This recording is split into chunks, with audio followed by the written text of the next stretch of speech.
Amalawi wenzanga nkhani imene titakambirane lero ndiyokhuza injunction kaya order tingoti order ya Trifonia yomwe atenga Madam Trifonia. Nkhani tikamba mwachuchu chifukwa tsiku la birthday langa koma ndakwiya kwambiri anthu amene andikuitsa kwambiri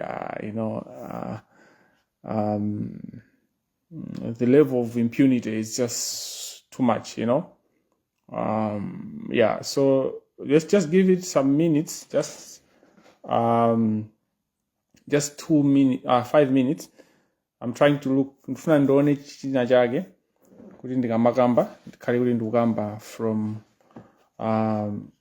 nkhani ya umboni weniweni osangokamba za m'maluwa, sifuna kuti kambe za m'maluwa.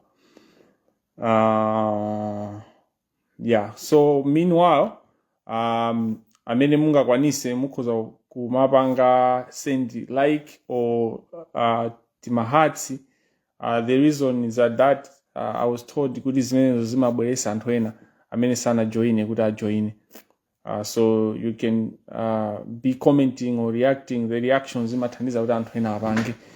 One thing that I've learned also is that I'm not going to, and I want to share with you live, that I'm not going to be afraid to talk to people live.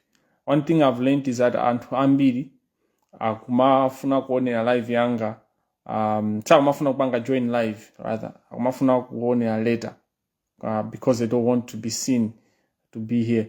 So even patakhala anthu awiri silizasiya ainama akumanena kuti uzaona live yako kuyamba unali 10,000 pano pamakhala 1K kachanchana. There are so many reasons that happens. So yeah, send your likes and all that. Give me 2 minutes, then we'll start. Thank you.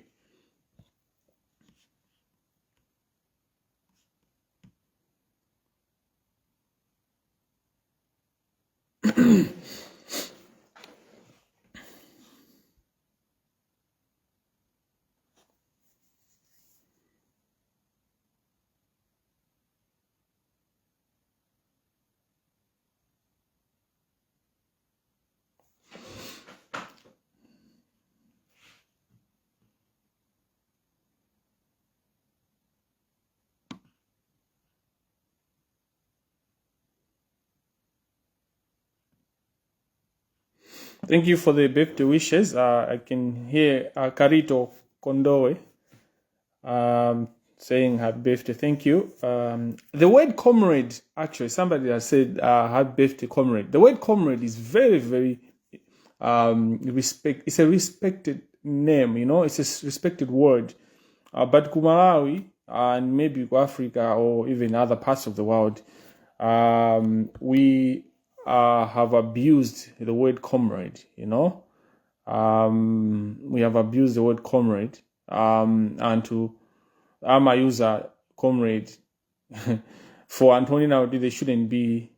It's a respected word. It's not a word that you should just use for anyone, So I appreciate anyone calling me comrade, but that word is for people that are fighting, for justice, people that are fighting for change, people that are fighting for independence, people.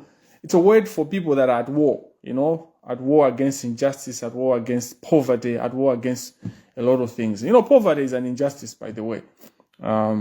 So the word comrade is not for everyone, guys, I at a certain point a year ago, I began to resent that name because it was being used by people that should not even, be thought in that context of comrade. Comrade is a very respectable title, salutation. It's a word that should be used for someone that is doing something very important for people, not even for themselves, Anyway, let us pray.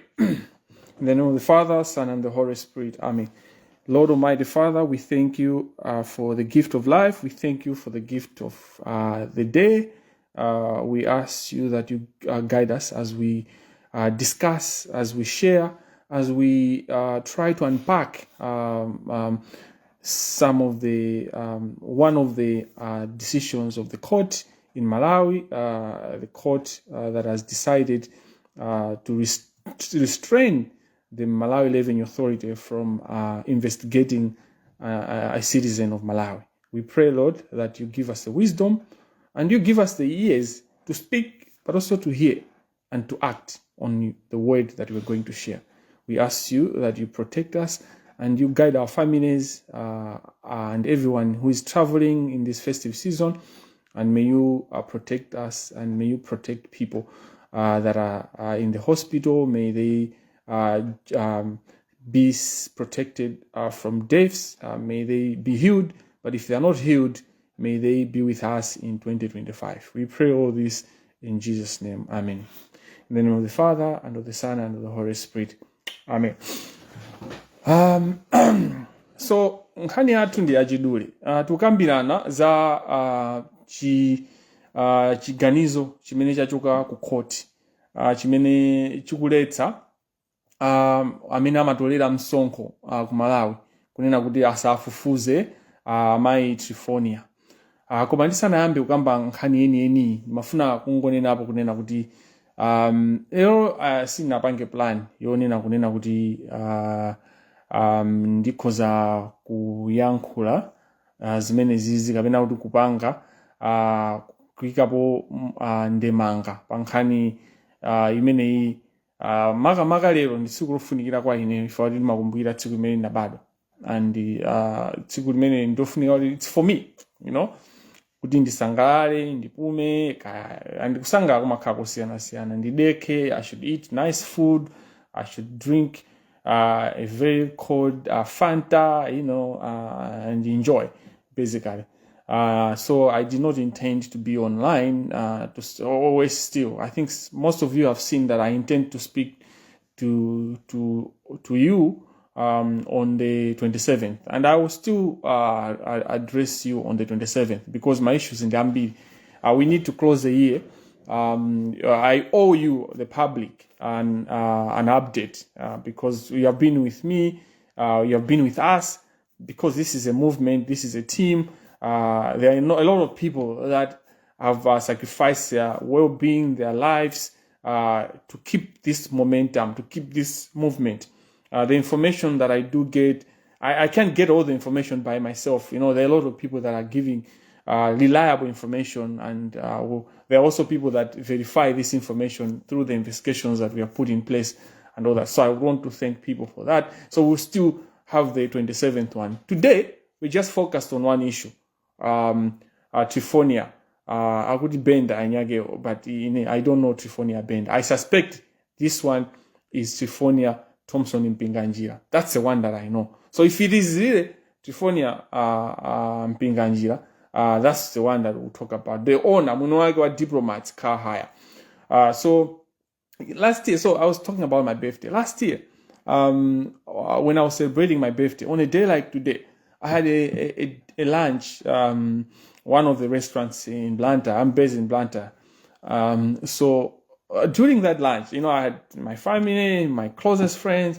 I made a wish, I made a wish. And my wish was, in 2025, I want to take care of myself. Like I was telling my family, I give out a lot. Like, Ndima Samara and how I care a lot about other people. I want to fill into my cup as well, and that was my wish, and that's how I began. You can check my Facebook post on this day, what I said my wish was. And immediately in January, my desk just began with new battles, my new fights, and my workmate who I worked with so very well with when I was working in Malawi, he told me, like, Alexius, you said you want to focus on yourself and put much into you. You need some time. You want good time to rest and all that. Come on, look at you. You're starting other battles. That's the word he used, if I remember correctly. And I said, it's not like I'm excited to fight for human rights. It's not like I'm excited to fight for things, to fight for justice. But I can't just stand injustice.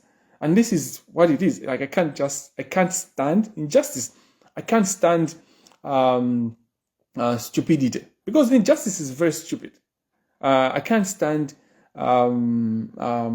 evil, because injustice is evil, and I'm not a person who sees evil happening and I'll look away, and the people that have known me for a while, they know about these things and all those kind of things, but that's not important. So this year, my point is, wish, because God has got a way to laugh at us, I wish to focus much on myself, but this year is a year that I've given my whole, to things that if I had a choice, I wouldn't have put myself into. But here I am, and I'm here fully, and they know grace. In fact, I have never lived more than I've lived in the last 3-4 months. I've lived to the fullest in the last 4 months because of the impact of the work that we're doing. Issue corruption is at the heart of everything. Umphawi umene tili nawo ku Malawi ndi chifukwa cha corruption. Ziphuphu, zinyengo, kuba. That's why we're there. And the judiciary remains the heart. And this is why I had to come out and speak about this issue. It's a clear evidence, ziphuphu zomwe zimachitika ku court. Guess yet. It's a clear evidence. You don't even need, Judicial Service Commission, they would say, look, tilibe umboni, they're trying to create that environment, or to lay down, say,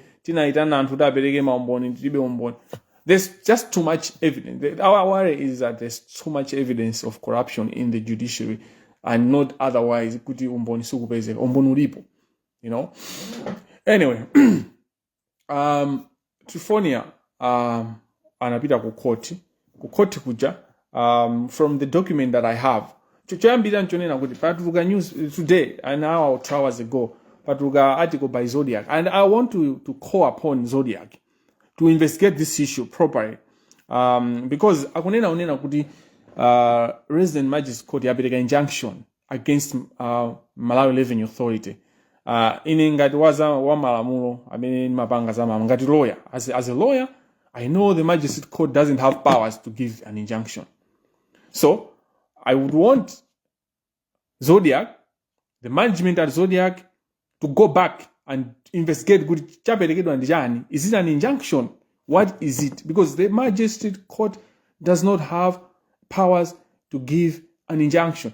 An injunction is an equitable remedy, and only the High Court has got those powers, and perhaps the Supreme Court, maybe. But the powers upon which the High Court is the only institution, is the only court that can give and that can grant an injunction. And there are reasons to which an injunction may be granted. And an investigation by an institution like Malawi Revenue Authority is not a decision that even the High Court, even having the powers, can grant an injunction on, even if it was the High Court. So first of all, nkhani tikunena kuti court la magistrate alibe mphamvu zopereka chiletso, alibe mphamvu yopereka injunction. Malamulo samalola kuti magistrate court ipereke injunction. And ndikuyankhula izi knowing kunena kuti pali makoti ambirimbiri ku Malawi amene amapereka ma injunction or ma order amene ali akin, or zinthu zimene zimaoneka ngati kuti zimene zimakwira mphamvu imodzi yomwe ngati injunction imagwira. Izi nzolakwika. And this is part of the corruption yomwe tikunenayo ya ku judiciary, because magistrate court cannot grant an injunction which is an equitable remedy, which lies only on the High Court. But beyond that, what we are saying is, what I am saying right now is, even if it was in the High Court does not have the powers to grant an injunction in this manner, in this way, in this case, Trifonia Mpinganjira. The reason is that an injunction in the context of an investigation can only be, so court can do anything. Court imapereka maoda ambirimbiri osiyana-siyana. They can only be in exceptional circumstances where anthu akufuna amfufuze munthu and court likanena kuti musamfufuze. And those exceptional circumstances in the Trifonia Pinganjira case do not arise. In here I can challenge you from the evidence I've gotten, from the things that I've found out, what I've seen, those evidence that there's no facts that we can see exceptional circumstances where a court would grant, and the High Court would grant an injunction preventing a constitutional or an institution like Malawi Revenue Authority that has got the powers to do the investigation that they wanted to do, then to say, don't do that. An investigation is an investigation. Now, why would there be a requirement that the circumstances should be only exceptional? The first thing is pamene kuti pakhale warrant of arrest or a warrant of search. In this case, I suspect there was a warrant of search. What happens is that the investigative powers, the investigative officers, the investigative institution amapita ku court, amakagwada pamaso pa court kunena kuti ifeyo tapeza izi chifukwa cha izi tikufunika kuti tipange izi, tikufunika kuti tifufuze more, ndiye mutipase chilolezo choti tikatani kodi tikafufuze. Now or mutipase chilolezo choti tikammange munthu chifukwa tapeza izi, komano kuti zinthu zathu ziyende bwino tikammange munthu. Koma in this case ndikukhulupirira kuti inali search of a search. Now this search of search for this warrant of search, for it to be granted, a judicial officer, the magistrate court in this case, has to be convinced that there's a reason why they should grant a warrant of search. Now, why it has to be an exceptional circumstance? The same court that has granted a warrant of search cannot then put an injunction unless there are exceptional circumstances to allow it to stop the same action which the same court has granted it the institution or the officers to do on. Ndikukhulupirira kuti apa patamvesa. Chifukwa tikamvesa apa tionano maso athu aseguka. Tikunena kuti pakhale chiphaso chonena kuti anthu apite kumalo akafufuze kapena kuti amfufuze munthu. Amayenera kuti apite pa court kukapempha unena kuti ifeyo tikupanga kafukufuku uyu ndipo tapeza izi. Koma kuti zinthu zonse zikhale kuti zapsa bwinobwino, tikuyenera kuti mutipase chilolezo kuti munthuyi tikatolere information konko kuma office kwa anthu akapena tikati ndiye court lija likamapereka chilolezo chimene chija chiphaso chowathandizira anthu amene akufufuza choti akafufuze ngati mwa nkhani ya Trifonia Mpinganjira, ndiye kuti court linali convinced, linakhutira kunena kuti palidi nkhani apa chilipo.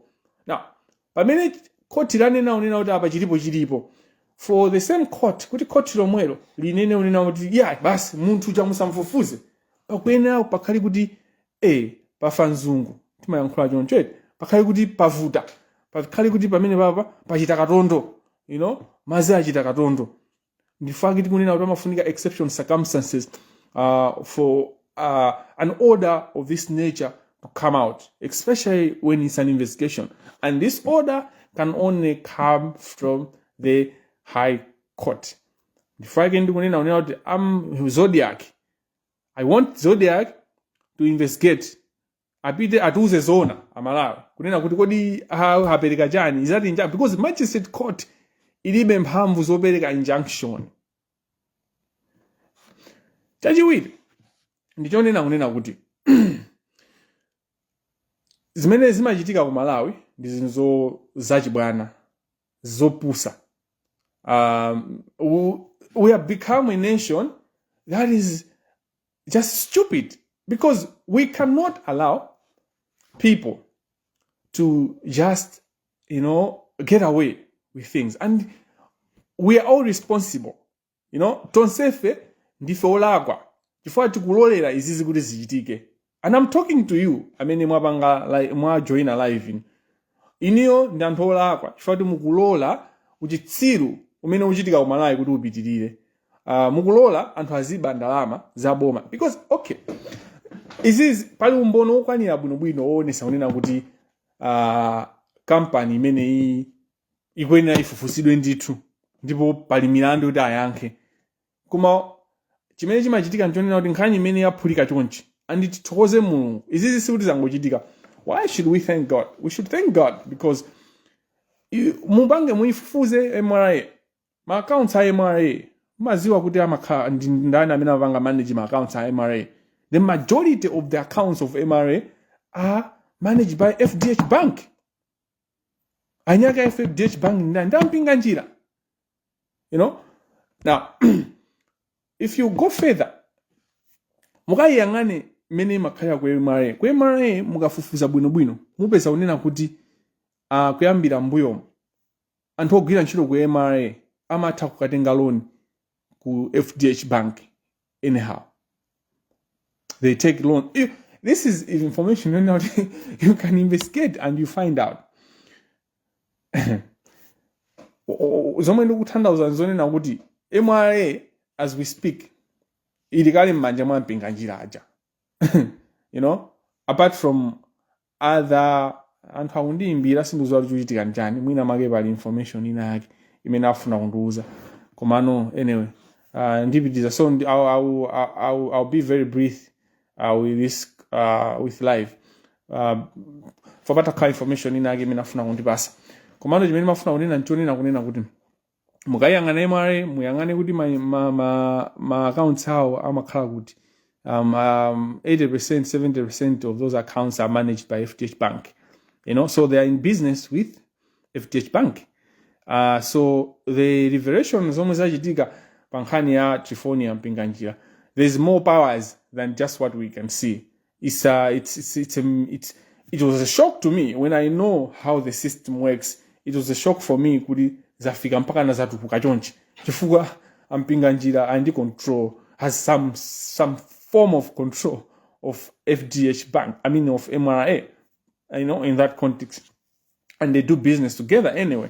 Now, the other part yomwe mukwena kuyang'ana imene tikuyenera tiyang'ane tonse ndipo tifufuze ndithu ndionena kunena kuti mukayang'ana mene zinthu zawo amachitira anthu amenewa kuti muyang'ane diplomati ijatu kuti mufufuze magalimoto amene ali kumene kuja kuti amachokera kuti mumva kuti pali nkhani za magalimoto ochokera ku South Africa kumene zina zakuli milandu kumeneko kuti muyang'ane muona kunena kuti magalimoto amene amalowera even mene amapangira you know galimoto ndi ya 5 kwacha koma akuilemba kuti ndi ya 50 tambala. You know, there are all sorts of things and pali anthu amene zikuakhuza pa nkhani zimenezi ndiye nkhani umboni umeti nawo ife utakhala kuti sokwanira ndiye tikufuna kuti MRA ayilole kuti ifufuze komanso anthu amene akufufuza MRA tizikhala kuti tizayang'ana chifukwa atha kupita panopa anthu akonzedwa kale panopa anthu money is exchanging hands and there's a lot of things going on ku MRA, my meetings, my phone calls, my shouting, zimenezo orders from above. We know all those things. You know, all those shenanigans are going on as we speak. Komano, nimafuna unena kuti. Pamene ndimanena unena kuti MRA latha Zodiac ifotokozere mtundu wa Malawi kunena kuti kodi ndi injunction yomwe yaperekedwa auza ndi ndani kuti ndi injunction ndipo ndi chanjenje chimene chaperekedwa. Ndimanena izi chifukwa chinena zokuti I have a document imene imaonesa kuti there was an order by the magistrate court and order imanena is ndiwerenga kuti tonse timvane apa imayamba kunena kuti in the Republic of Malawi imene makaya court document kena kupaliza malamulo apo komano anthu amene akulimbana mkhani imene anali Malawi Revenue Authority versus Trifonia Bender trading as diplomats care hire. Now, this iwale pointing. You see, this lady, this madam, you know, she's someone who we all know. Kunena kuti ni Trifonia mpinga njia.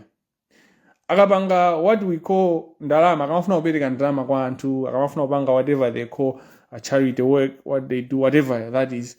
Amanena kuti Trifonia Thompson mpinga njia. Lero, pamene akuyankha mulandu, pamene kuli mulandu ku court, akuti ndi Trifonia Bender. And the Zodiac also writes her as Trifonia Bender.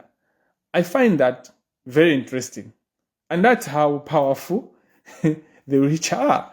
That's how our systems are going. Because even in Zinalo, they have control with Zinalo lisapange appear in any bad light.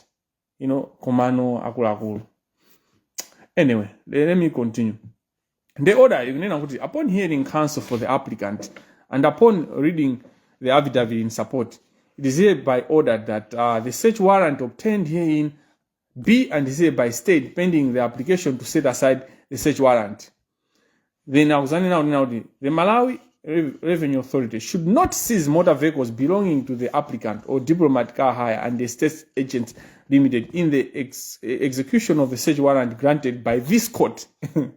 Then pomalizira pake kapena C akunena kuti application to set aside the search warrant be filed within 14 days from the date of this order. It is so ordered. This order was given on 18th December 2024. And I have got this order on my page 2 days ago. I posted it. I just posted. I didn't say anything. I just posted. Now, today, Zodiac is reporting the thing that was signed on 18th. Ndekuti pali order ina imene atuluka. Ifaina kai anaina kuipanga report mbuyo. Koma ngati si ili yomwe indeso mwina swa Zodiac ataforokoza bwino for zikuone ngati order ija yaperekedwa lero. Now, ngati yaperekedwa lero, I would want to know kunena kuti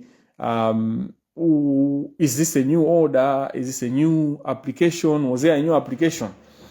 Now, ndisanafike kumapeto kwake chimene ndikupempha ineyo kwa Trifonia Mpinganjira komanso kwa MRA komanso kwa Malawi mafuna kunena kuti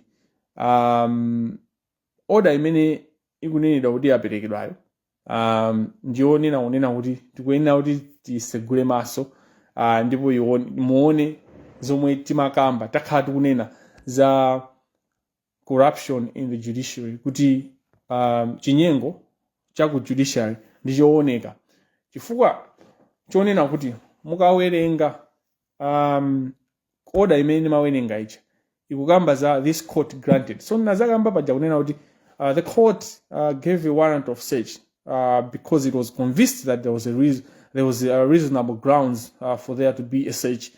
And MRA is an institution that has got authority to do the investigation. Now, what is coming out in terms of the diplomats' car hire and the state agents, you find that the diplomats' car hire, they have a lot of issues, and people have got experiences on magalimoto kukanika kutuluka Malawi kapena kuti atuluke Malawi atapanga haya kukhala mazangazimi kukhala zinthu zambirimbiri kupeza kuti galimoto galimoto amati Malawi amanena kuti galimoto yopuma kupeza kuti galimoto yopuma komano ikulowa ngati box body ikulowa ngati vitsi, all those things. And there are also issues to do with MPs being involved, using privileges to do this. And this issue, it involves politicians. Why? Because ndi anthu amene amakhala ma privileges pa zinthu zambiri, and this zimalowe. So pambuyo paja tonse itangolowa kumene panabeba nkhani ya tipini kaya machani ya tipini ya munthu wankulu. Tipini ija inapeza kuti imayuzidwa. Nkhani meja chimene sinapitire patsogolo ndichonena kunena kuti anthu ena ambuyo asogolo ena ambuyo tipiniso yawo imatani kodi imapangidwa abuse. Tipini ija imakhala ngati njira yobweresera ndalama ma president. And apa nowaso kuti titati afufuze tithaso kupezeka kuti tipini yawo ili busy kwambiri. So ifeyo timapanga zomwezomwezo Amalawi zimene tikupanga nazo dziko lathu la Malawi lino. Tikupanga zomwezomwezo, we're just doing the same things and we expect change. And we say Malawi sangasinte. No, Malawi can change in 2 months, in 3 months. Malawi can change most avuda. We just have to decide kuti dziko liwena lisinte.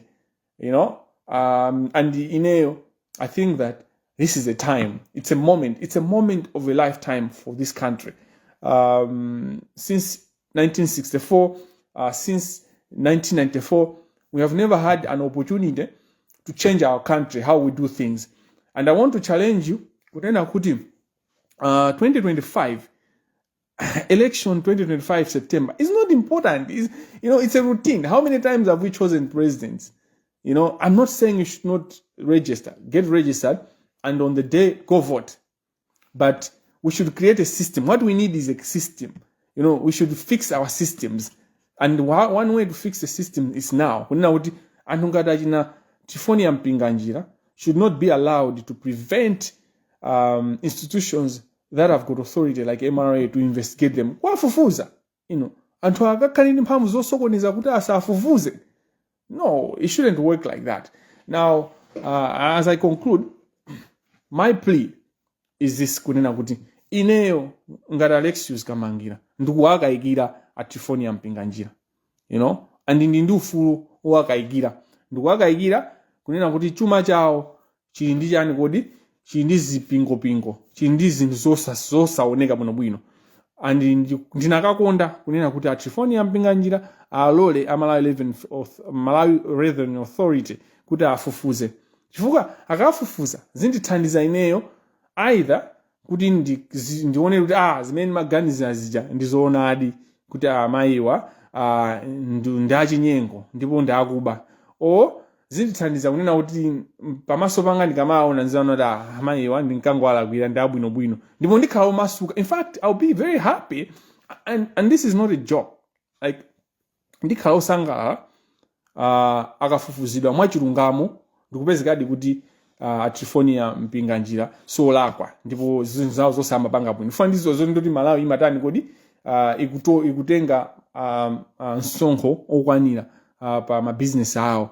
Komano ndikuti andipasa ntchito yachiwiri yoyamba nokufufuza kuti ndalama zimene kampani yawo imapereka amale akumayendesa bwanji. Etu Amalawi anzanga, kwa amayi Tifoni Mpinganjira amene ine ndimalemekeza kwambiri, ndikufuna ndiapemphe kunena kuti mwina Amalawi ngati ine amene timakayikira chimene iwo angapange ndikungobweresa magalimoto. Ine ndi magalimoto awa, galimoto number 1 ndinayilowesa chonchi, ndinayigula ndalama zakuti ndipo msonkho wake ndiupha. Galimoto number 2 choncho. Komanso akamaliza pamenepo atiuzenso kunena kuti komano ineyonso pamwezi ndimagwira ntchito yakuti kapena ndimapanga business yotere ndipo pamwezi ndimapanga ndalama izi ndipo ndalama zimene ndimapanga msonkho wanga ndimalipira apa ndimatere. Izizi suli tikufuna kuti zichitike kwa mayi Tifoni Mpinganjira okha. Awawa angokhala ngati chiyambitso cha zinthu zonsezi, koma zimene zitaziyende kwa Amalawi onse amene amapanga mabizinesi, amwenye onse amene amapanga mabizinesi zitha kuthandiza dziko la Malawi. Anthu ena akumayankhula mopusa komanso mopanda nzeru kuti komatu amabandi anthu ambiri bola amenewa amathandiza. Palibe bola wakuba ndi wakuba, ndipo anthu amene waso ndi oyipa akuwaonongera mwina mbiri amayi Tifoni chifukwa nkhani imene ikukambidwa pano ndikuti akukayikiridwa ndi afuna afufuzidwe kuti apange zonse. So anthu akamanena kuti anthu amaba ambirimbiri bwanji akumawa artist akumagawa kwa anthu mukuweruza atu amayi Tifoni ndi ufulu wawo onena kuti afufuzidwe mene angafufuzidwire, ndipo IMRA apange clear kapena apange prosecute accordingly. China chimene mafuna kunena nchonena kunena kuti chomwe palibe wakuba amene ali wabwino. Munthu sangamabe ndalama even atamapereka half. Muziwe kunena kuti zinthu zambiri ku Malawi sizimayenda chifukwa kuti misonkho anthu ambiri sapereka misonkho. And this is one key issue that has to be fixed in the context kuti ma services athu ku Malawi, ma social services tilibe. Ankhalamba zambiri zimene zimangokhala zopanda kusamalidwa, palibepo chithandizo chawo chifukwa kuti anthu sitimapereka msonkho bwinobwino. Tikayang'ana zinthu zambirimbiri, maskulu, ma primary schools athu, they don't even have duster, they don't even have my blackboard, we don't have even my classes. Ma miseu tilibe. Mfake kungomanga miseu kapena miseu kungoyamba kukumba kulilongo imene anamba kukumba anthu basi delivers. It's a poverty of development, and we are very underdeveloped, and the reason why we are very underdeveloped is that there are a number of reasons, of course. Komano choyambira nchona kuti anthu sapereka msonkho bwinobwino. Maiko ena timati tikaenda ndikufufuza za tax. It's a serious issue. It's a serious business. You can't play like what we're doing. Chinthu china nchonena kuti msonkho uja ukaperekedwa anthu amagawana anditi kuziwa njira zake. Komano mene wanene nkhani zimene zoti zikamba bwinobwino mu Juni muno. Majaji awiri atatu akachosedwa ntchito komanso akamangidwa. Ngati SCB ili serious pano pabweza atamanga kale majaji chifukwa umboni woti majaji wandakuba ulipo wambiri. Pali majaji angapo paliso mamajisiti angapo sinimayi wala kumutchula Nsoya waku Industrial Relations Court. And so Mr. Nsoya ni munthu woyipa kwambiri and he shouldn't be going to the office. If we are serious a country by this time amaina kukhala kuti wayimisidwa ntchito ndipo akufufuzidwa. Pomalizira nimafuna kusindika ponena kuti MRA tsiku yenera kutetezedwa kapena kuti kulepheresedwa kukanizidwa rather not kutetezedwa koma kukanizidwa kuwafufuza amayi mpinganjira. Inu tangoganizani kodi munthu amene ataphanzake ndi apolisi afuna amange munthu chanda amfufuze ndi munthu akatenge injunction kuti musandimange komanso musandifufuze, zingaende bwanji, mungaone bwanji? Muziwe kunena kuti nkhani ya msonkho ndi yayikulu kuposa kupha munthu. And izizi anthu ena atha kuziona ngati akuphwekesa kupha. Pamene musakupereka msonkho mukupha kagulu ka anthu simukupha munthu mmodzi. Pamene anthu akuloledwa kuti asapereke misonkho kapena nkhani zokhuza kukayikidwa kwa anthu pa nkhani ya misonkho sizikuyendesedwa bwino, muziwe kuti mukupha anthu angapo.